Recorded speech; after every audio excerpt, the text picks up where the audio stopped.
Namaste and a very warm welcome to all of you in this daily live meditation session with me, Dhyanse. We're going through Yoga Sutras of Patanjali. 20 years, 30 years, 40 years. How much time and energy we put in developing a skill, in training one aspect of our life which allows us to earn our right to live in society, to function in this machinery of economics, of society, and this and that. So much training, so much skill development, so much energy and effort that goes into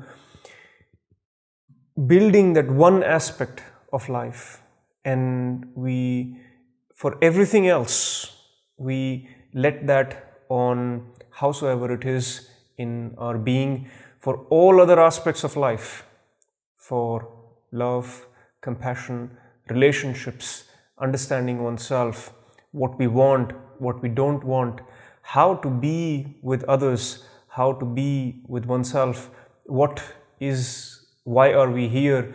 All the rest is left just accidental in life. If you have experiences in life which teach you something along the way, then you attain that knowledge, then you attain that wisdom. Otherwise, the only training, the only education, the only skill that you develop is to somehow survive, somehow make some money, serve something in society, so that the society is functioning, so that the structure that you are in is functioning. It is never meant for you, it is meant for the structure, it is meant for the organization, but not for you. And for you yourself, where is the education? Where is the training? That is where yoga meditation comes in. Yoga meditation is not a training, a teaching of some religion, of some concept, of a belief system or a school of thought. It is a way in which you direct your awareness, your energies to learn from your own self, because yoga, meditation, and all these ancient wisdoms are based on the foundation that you already know what you are supposed to know. But it needs to be manifested, it needs to come out. That knowledge, that wisdom has to unfold from within to without. And that process was supposed to be natural, but are we living a natural life? Ask yourself. And the answer is no. We are living such an artificial life that unfoldment is left accidental, and that accidental is only very few moments of life where we learn about oneself, where we really go through a teaching, a lesson about oneself. But yoga and meditation are a systematic, a structured learning, training, so that you start unfolding what you already know. The wisdom that is there within you starts to rise up, starts to rise and shine, starts to gain energy, and from within to without starts expressing in your life.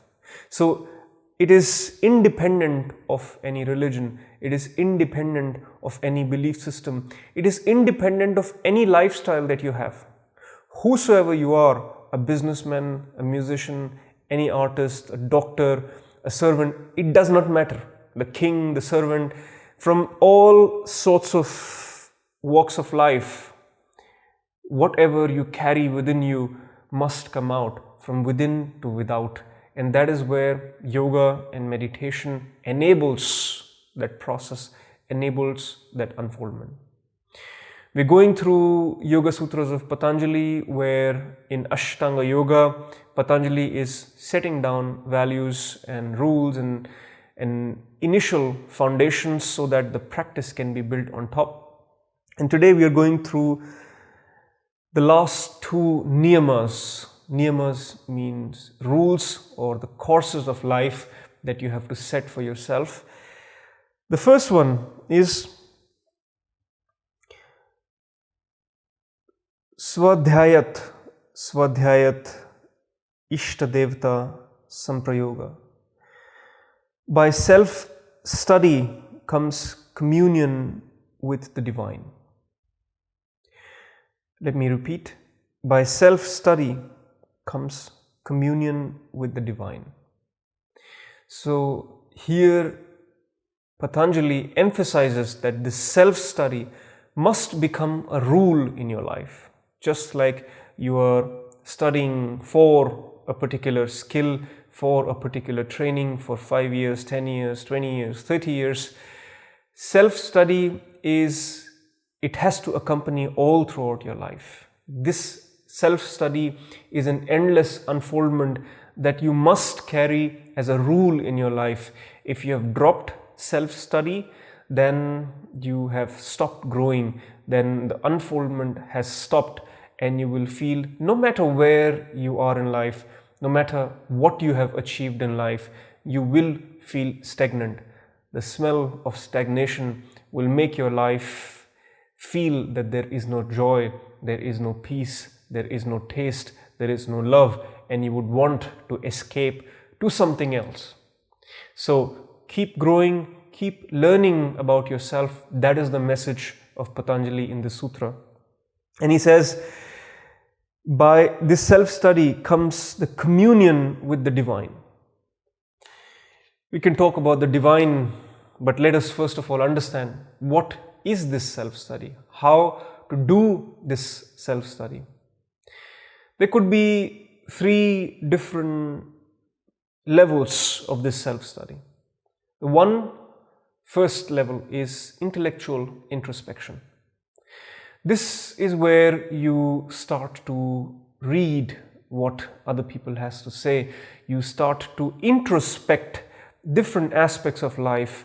When you are in situations, you are in pain, you are in anger, you are in any kind of situation, emotional situation, or any kind of other experience of life, and you don't know how to go by that experience, how to conduct yourself in that experience. That learning can come from other people's experience, from learning from the books, learning from the introspection. So this intellectual introspection, on the level of the mind, on the level of the thought, that you start understanding the situation, you start understanding the experience, you start analyzing different facets of that experience. This is where also psychology comes in, the modern psychology, the psychotherapy. All these sciences, all these dimensions of sciences are based on the intellectual introspection, on the intellectual reflection of the mind, of the thought in play, in understanding the experience, in understanding the problem, the issue, and moving towards the solution.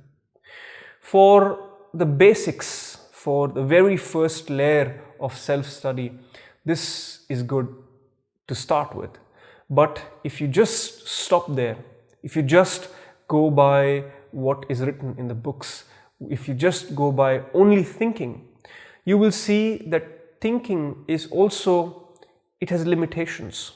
It is important in actual situations.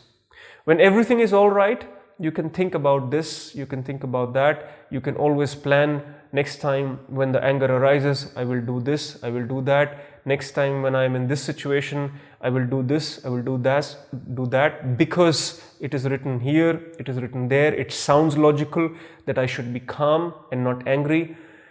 But when the anger arises, when the pain arises, when the fear arises, how can you just remain intellectual about that? It falls apart. It fails. That is why the psychotherapy, the psychological approach to the intellectual approach to solving these mental problems is somewhat inefficient, it helps, But in the moment, in that very moment where the energies are in a certain place, you cannot address them just by intellectual thought. So the first layer is, yes, introspection, and yoga offers that introspection not just with the teachings that Patanjali is bringing, but allowing you to think as well, allowing your mind to reflect as well as we go through these sutras. As simple or as absurd or as fancy they may sound, they may show you the divine, all it is expected out of you is, first of all, your intellect, your mind, to start introspecting about them and reflecting them in your own life. The second is self-awareness, or in some schools of thought it is called as self-remembering. Gurdjieff, he used to call it as self-remembering, but it's a fancy way of saying self-awareness.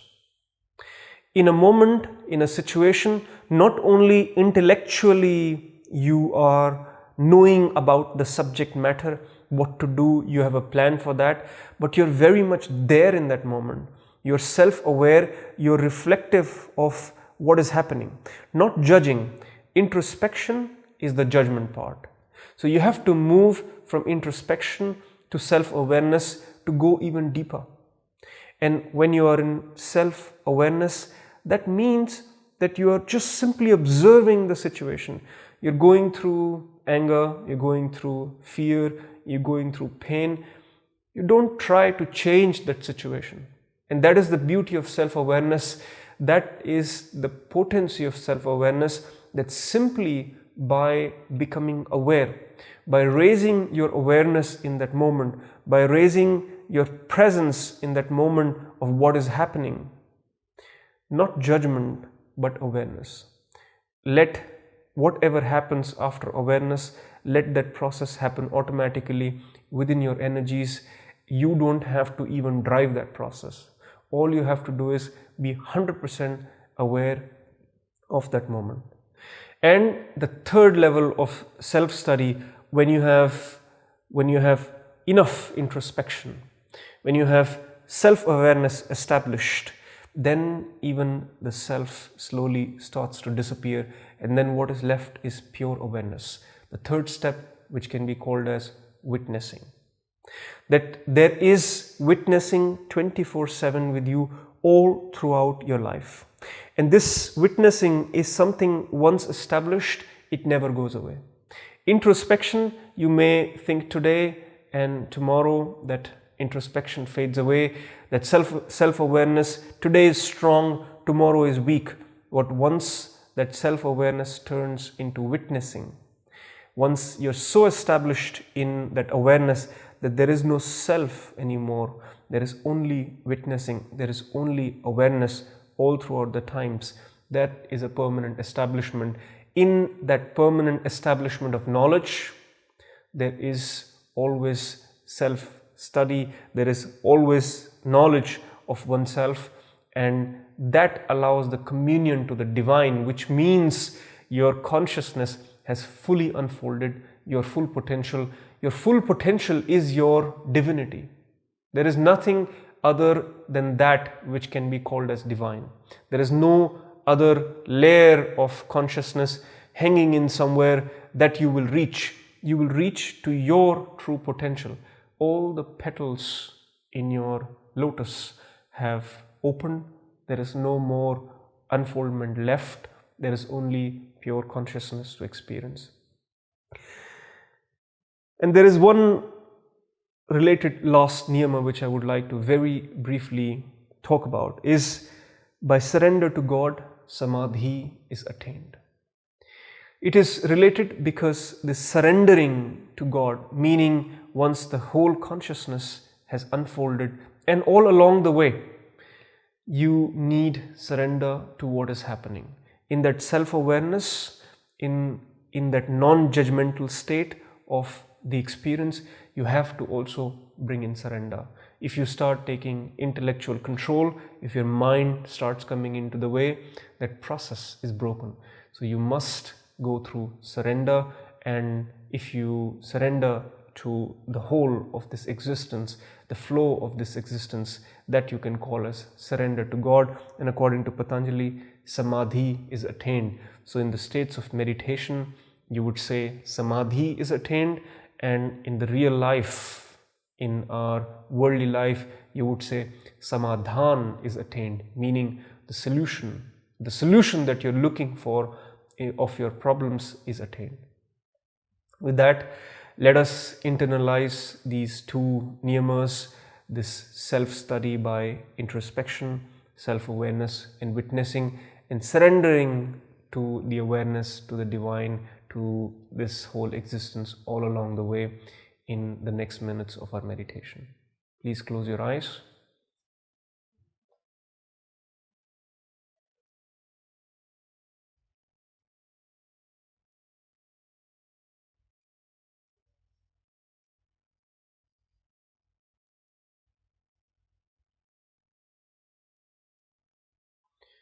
Make sure that your posture is upright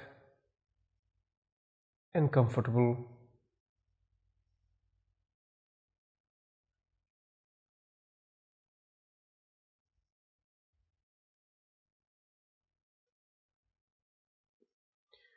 And your breath is flowing in and out naturally.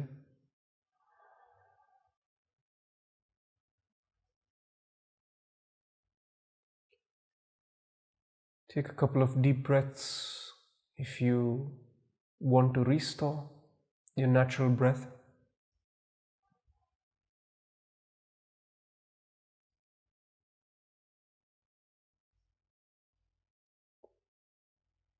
And through this natural breathing,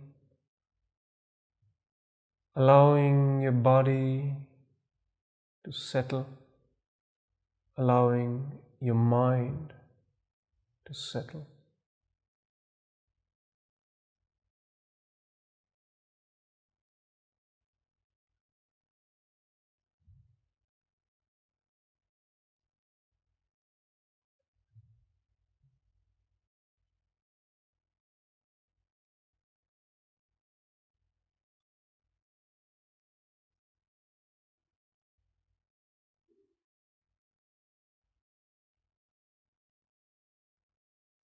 Turn your awareness inwards towards your mind.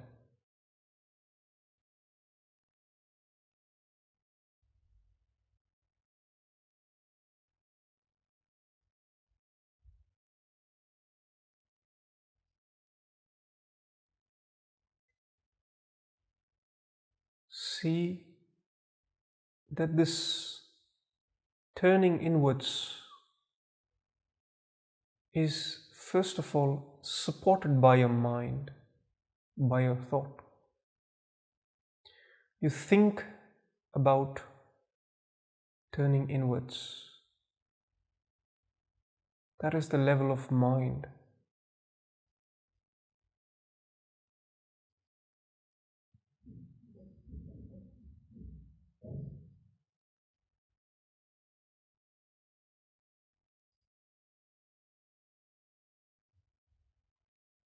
Use the thought to turn inwards, for the awareness to turn towards yourself.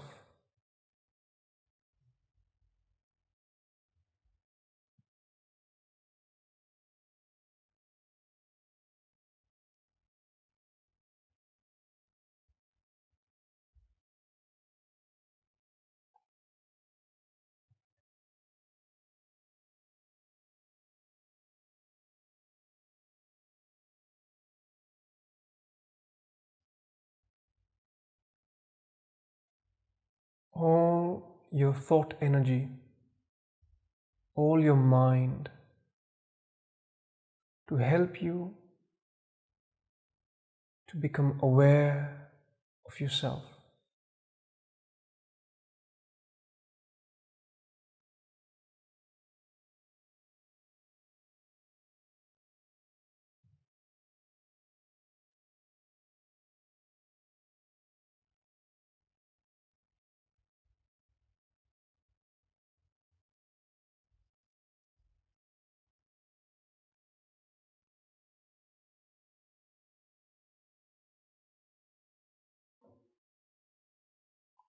the thought about your body,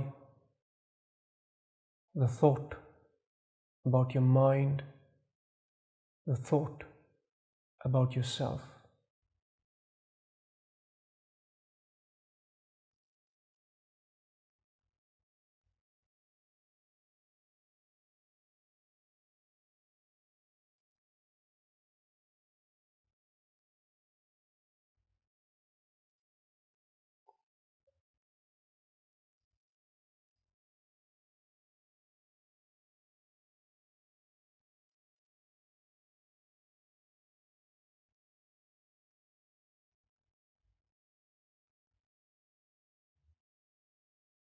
Use the thought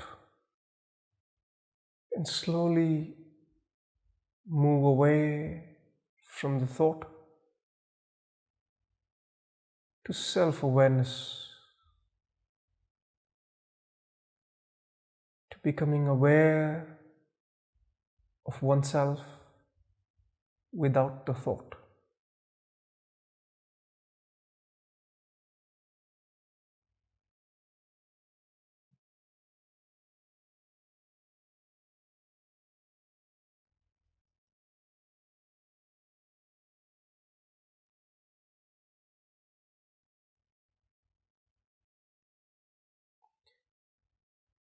The self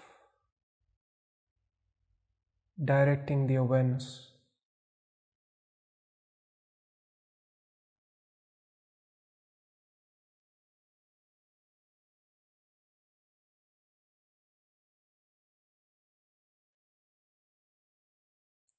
The self holding the awareness.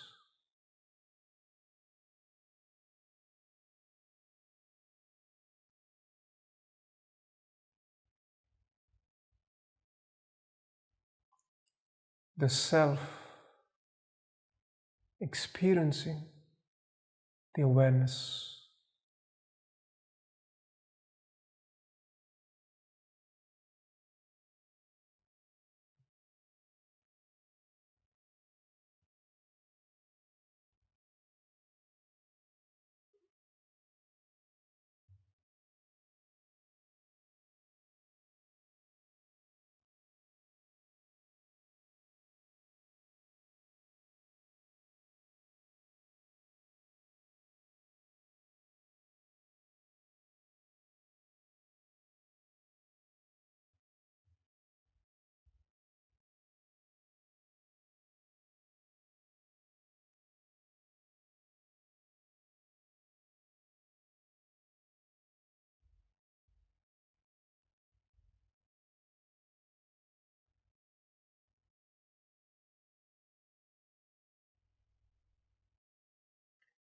The thought energy pointing inwards, making you more aware, and then yourself directing the energy towards your inner space, the awareness of your inner space.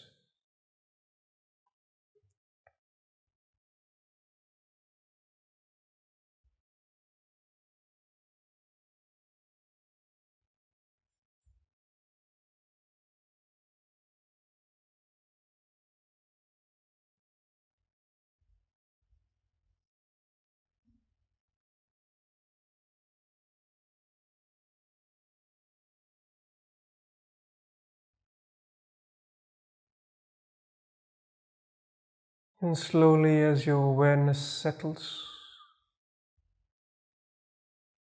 a silence arises. In that silence, let go of the self,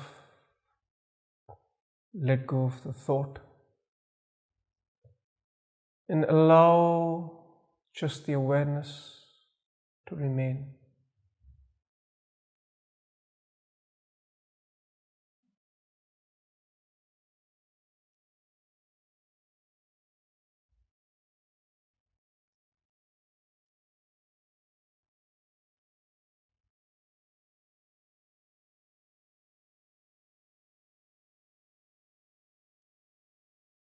no object in awareness, no subject in awareness.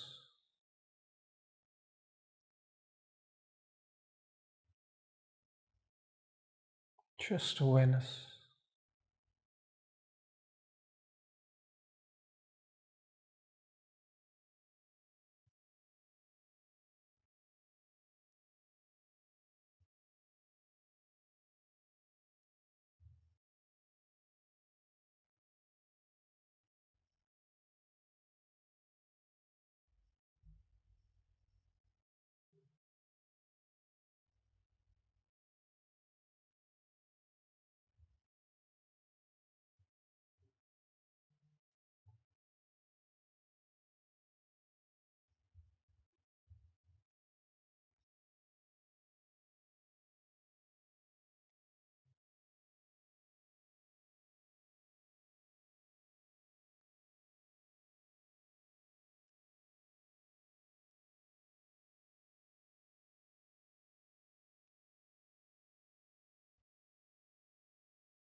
In these moments is samadhan, is the solution to all problems.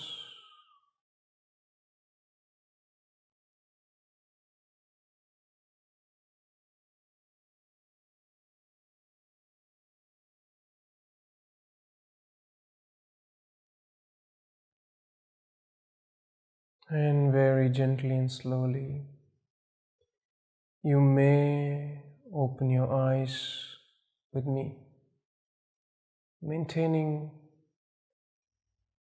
this state of awareness, silence.